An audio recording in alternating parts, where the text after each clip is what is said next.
Ummahat, ibu-ibu kita yang sekarang hadir majlis ini banyak tak tahu di mana batasan muka. Ya, banyak bini-bini kita, mak kita dulu kita pakai jilbab, memang pakai jilbab, pakai pakaian muslimah, tapi tak sempurna. Yang namanya batasan muka itu dari dagu, bukan dari pangkal leher. Jadi kalau jilbab itu di sini, ya, di sini, ini aurat terbuka.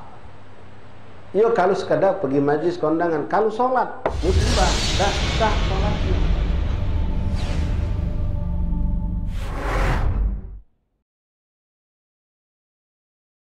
Nah, hati-hati ikhwan rahimakumullah. Balik masalah aurat kemarin kita sudah bahas. Ya, model bini-bini kita yang galak ke salon ini. Ya, naik ke salon, nak gambar, apalagi spa segala macam itu. Hati-hati. Ya, tukang salon ini kalau dia orang betina yang fasik, tukang salon tidak berjilbab, pergaulannya bebas, haram bini kita muka aurat di depan dia walaupun muslimah. Apalagi lebih parah lagi kalau tukang salonnya bencong. Kadang-kadang bencong ini pintar, cantik, hiasan gini. Kan banyak nih. Mungkin kalau memang ada 100 salon, boleh jadi ada 15 bencong yang megangnya. Haram hukumnya. Jelas-jelas yang fasik. Tak boleh aurat bini kita terbuka. Lehernya terbuka, rambutnya terbuka, selai tak boleh dijengukkan. Walaupun itu perempuan muslimah tapi fasikah, tak boleh juga muka aurat. Nah, sekarang ada alhamdulillah walaupun tidak banyak. Ya. Khusus tempat salon syar'i istilahnya ya, khusus untuk muslimah. Ketika ada tempat itu, ngapa kita dari ke tempat yang salah, ke tempat yang seperti itu ketika ada. Ya. Dan kemudian ada juga wallahu alam Nabi juga spa syar'i kata. Nah, repot juga kalau spa pakai syar'i ini. Ya, spa itu kan mandi wap. Ya, kalau nak mengantin di tengah sini, pucuk-pucuk gausi, dia seperti di bawah. Bungkus bagi sarung kan sudah itu, tidak sama pakai spa itu. Ya, zaman dulu Ustaz sama zaman sekarang juga Ustaz. Ya, jangan mendekati apa yang bisa mencelakakan kita, hindari. Lianna dzalika ta'yin tariq lis-salamah, karena dengan belajarnya ada orang betina belajar tentang ilmu kedokteran tadi, ya, ilmu kedokteran, ilmu hijamah, nyantuk ini itu akan menjadikan perempuan-perempuan itu selamat dari segi kesehatan mereka di tangan orang lanang dan orang betina, dari segi sunnah dia menjalankan sunnah dan jauh dari fitnah ketika betina yang menjalani betina. Sama orang lanang juga samalah lanang. Na'udzubillah kalau sampai terjadi ya orang betina diobat orang lanang diobat betina, kecuali tadi ya obat macam obat patah kaki, patah tangan. Nah itu tidak pakai buka-buka aurat, sekedar di kaki, sekedar di petik di pegalangan kaki, pegalangan tangan, misalnya basah. Cuma dihadiri juga oleh orang lanang sebagai mahram. Belis itu kita ya. Ngugut itu sebenarnya 3 kali ngugut selesai 80 kali dia ugatnya.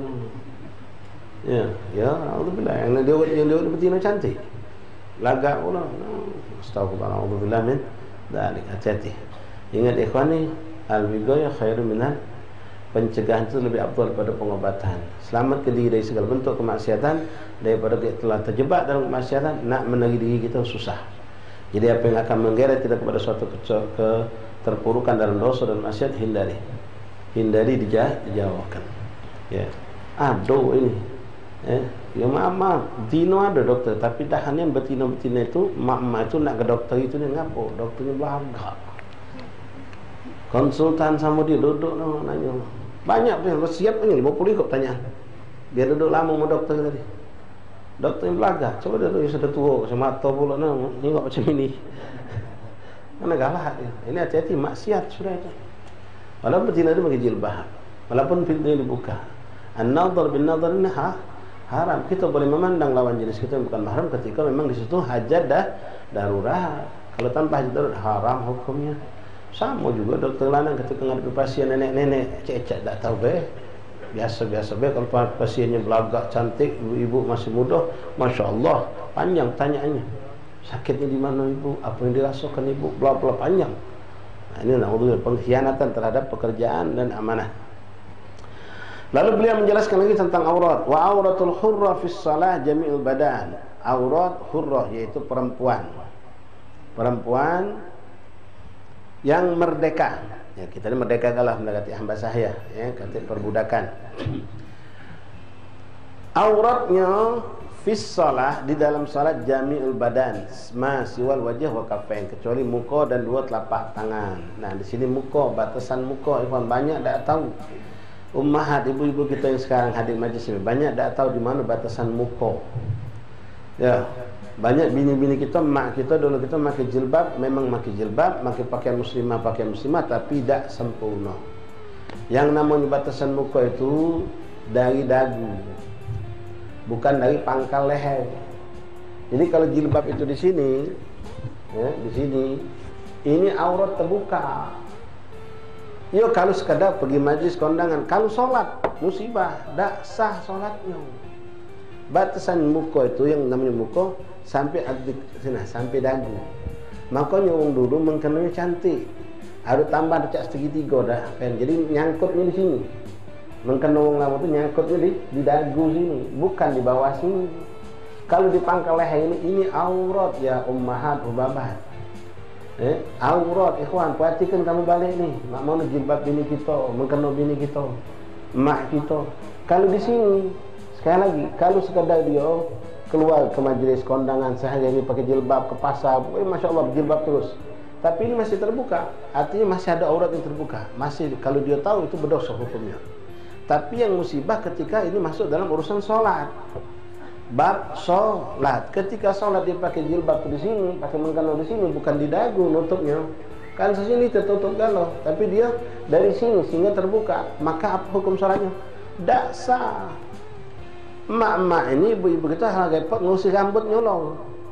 Kalau pas nak sholat tengok kawannya, ada rambut 3 ikut bentuk, oh hebohnya. Oh Cik Ijah, kaget dulu rambut kau tu kecingungan, masuk ke dulu, selip ke dulu. Oh ya Allah, makasih. Ini terbuka, dia terbuka, yang dia tegaunya terbuka, tak tahu kan hukumnya. Cuma ngusir rambut, juga memang rambut itu juga harus ditutup. Tapi ini nah batasannya ini, tak tahu banyak. Ya, di situ dikatakan siwa wajih wa kaffain. Ini kaf, ini telapak tangan. Nah, masalah ini hilaf ulama. Ada ulama mengatakan termasuk ini wajib ditutup, yang ini nah. Ada yang mengatakan boleh terbuka tapi tidak boleh turun dari pergelangan tangan. Nah, yang jadi muskilah kadang-kadang turunnya sampai ini terbuka. Makanya orang dulu itu mengatakan masya Allah sederhana tapi syar'i luar biasa. Ini ada tambahan kain cangkolan. Nah, dimasukkan ke jari sehingga pas tangan ngangkat, Allah. Ini tidak turun ke bawah sehingga tidak terbuka.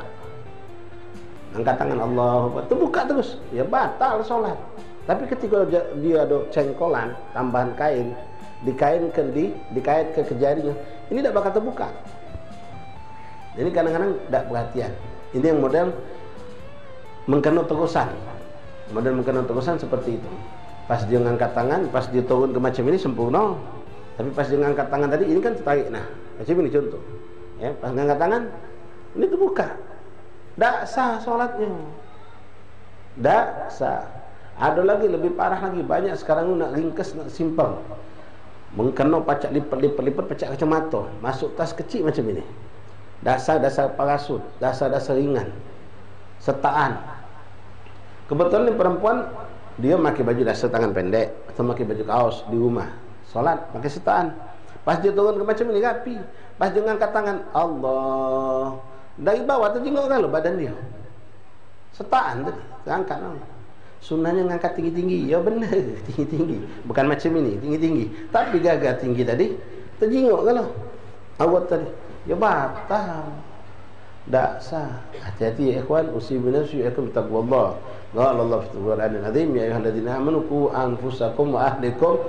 Jaga dirimu dan keluargamu. Kita ke majlis rajin, sembahyang berjamaah terus.